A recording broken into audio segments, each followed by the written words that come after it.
If you've ever wondered what happens when the person you underestimate holds more power than you could ever imagine, keep watching.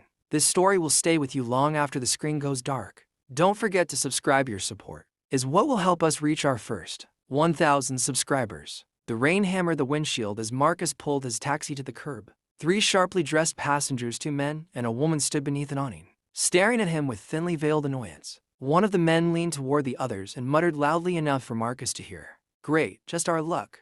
The woman rolled her eyes as they climbed in, dripping privilege onto the seats. "Try not to get lost," the second man said, waving a dismissive hand. "We're in a hurry, and we don't need any unnecessary delays." Marcus kept his voice steady. "Where to?" Their address was in the city's financial district, a place where people like them rarely held the door open for people like him. As Marcus drove, their whispers grew sharper. "Should have called a better service," the woman hissed. "Relax," the first man said. "It's not like he'll understand half of what we're saying." Laughter filled the backseat, cold, thoughtless, cruel. Marcus gripped the wheel. He'd heard worse, much worse. But tonight, something in their tone lodged deep. This wasn't ignorance. This was entitlement, arrogant, polished, and confident in its own superiority. When they arrived, the men shoved a corporate envelope between the seats. "Wait here," one said.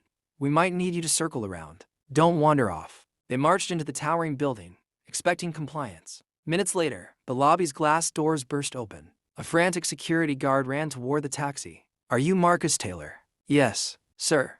The board is requesting you upstairs immediately." The passengers returned at that exact moment, confusion twisting their faces. "What's going on?" The guard looked at them with sudden stiffness. "Mr. Taylor is the guest of honor tonight. He's the new majority shareholder of your firm." Silence. The air cracked open. Marcus stepped out slowly, every movement calm, deliberate, dignified. "I came to finalize the acquisition quietly," he said, looking each of them in the eye. "But it seems I've learned a lot about how your leadership speaks about people they think are beneath them." The men's faces drained. The woman stumbled over an apology. Marcus simply nodded. "Dignity is not optional. Respect is not negotiable. Remember that." He walked through the glass doors, this time not as their driver, but as the man who now held the power they once flaunted. Moral justice isn't always loud. Sometimes it arrives quietly, carried by the very people the world underestimates. If this story moved you, don't forget to like, comment, and subscribe. Your support helps powerful stories like this reach the world.